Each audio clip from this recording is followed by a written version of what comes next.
डर, दुश्मन, डर, बुरी नजर या नकारात्मक शक्तियां आपका पीछा नहीं छोड़ रही हैं, तो आज सुनिए मां काली का अत्यंत उग्र और चमत्कारी मंत्र। कहते हैं इस मंत्र को सच्चे मन से जाप करने पर हर बाधा भस्म हो जाती है और साधक के चारों ओर मां काली का अदृश्य रक्षा कवच बन जाता है। ओम ऐं ह्रीं क्लीं कालिकाय नमः। ओम फट स्वाहा। यह मंत्र का जाप आपको केवल 108 बार करना है। भक्तों, वीडियो पे अंत तक बने रहें। आप भी हमारे साथ यह मंत्र का अवश्य जाप करें। ओम ऐं ह्रीं क्लीं कालिकाय नमः। ओम फट स्वाहा। ओम ऐं ह्रीं क्लीं कालिकाय नमः। ओम फट स्वाहा। ओम ऐं ह्रीं क्लीं कालिकाय नमः। ओम फट स्वाहा। ओम ऐं ह्रीं क्लीं कालिकाय नमः। ओम फट स्वाहा। ओम ऐं ह्रीं क्लीं कालिकाय नमः।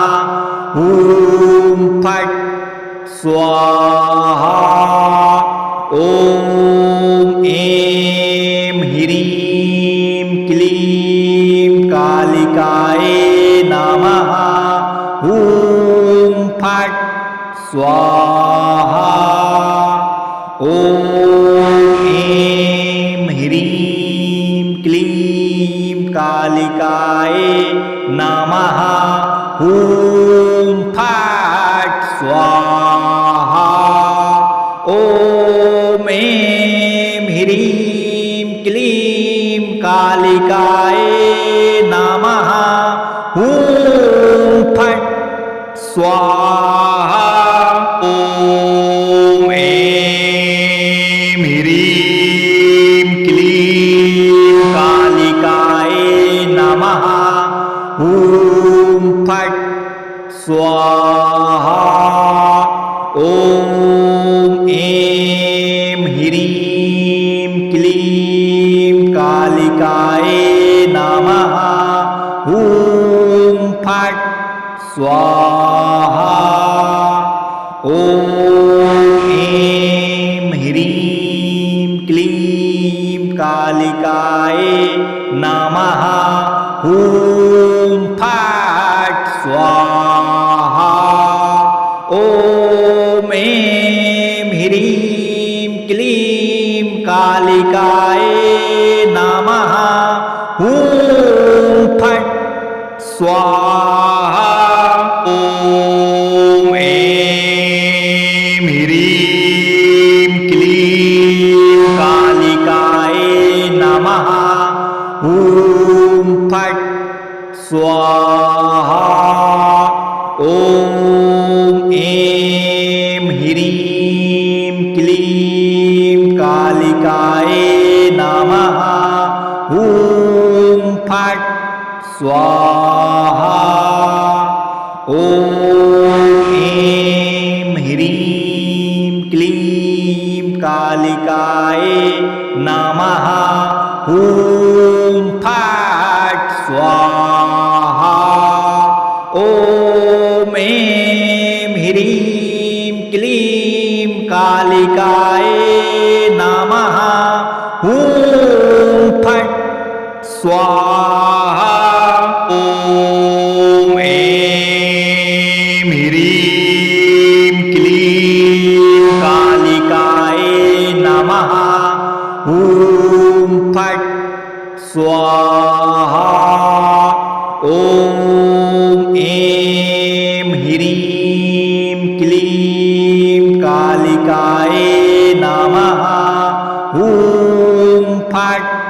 स्वाहा। ॐ ऐं ह्रीं क्लीं कालिकाय नमः। ॐ फट् स्वाहा। ॐ ऐं ह्रीं क्लीं कालिकाय नमः। ॐ फट् स्वाहा। ॐ ऐं ह्रीं क्लीं कालिकाय नमः। ॐ फट् स्वाहा। ॐ ऐं ह्रीं क्लीं कालिकाय नमः। ॐ फट् स्वाहा। ॐ ऐं ह्रीं क्लीं कालिकाय नमः। ॐ फट् स्वाहा। ॐ ऐं ह्रीं क्लीं कालिकाय नमः। ॐ फट् स्वाहा।